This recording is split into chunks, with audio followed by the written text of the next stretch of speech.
what's amazing from talking to different stakeholders and contacts here this week is how much they're enjoying meeting others, other leaders.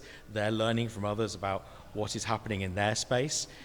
They're getting intel and information about how they can take forward strategies in their businesses, their governments or other organizations as well, and forging new ways to collaborate and come together that will not just happen this week, but actually over the whole of the next year. People here generally at Climate Week are naturally very optimistic, but sometimes that's just coming from a sense of your own personal hope rather than necessarily always thinking with your head. But actually, with the huge moves that we've seen in terms of investment in renewables, delivery of government funding, policy shifts, actually it's becoming a really strong rational optimism about how much we can do and how much faster we can go too. Of course, also there's some really critical issues for the global climate community coming up at COP29, for example. We need to unlock even more financing to support, yes, low-income countries, emerging markets, but also to continue to drive the investment in the developed world as well.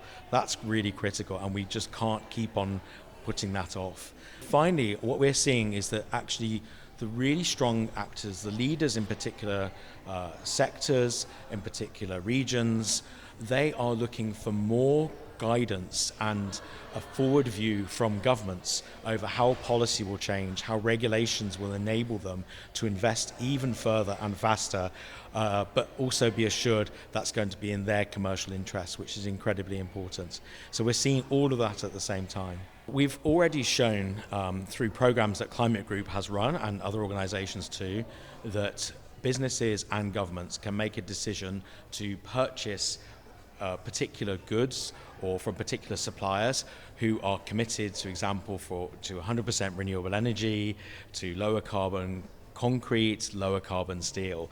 It has been proved that it's possible to do this. These are not businesses that are just doing it out of the kindness of their heart. They are making money in these markets, and they see it as a commercially achievable to take these steps. So now it's proved it's actually time for every large business and every government, whether that be a nation, a city or a state, to do the same. We can't just rely upon a number of volunteers, even if that's in the hundreds. There are thousands of organizations who can now make this step. And so we're saying this year it's time that every one of them buys clean.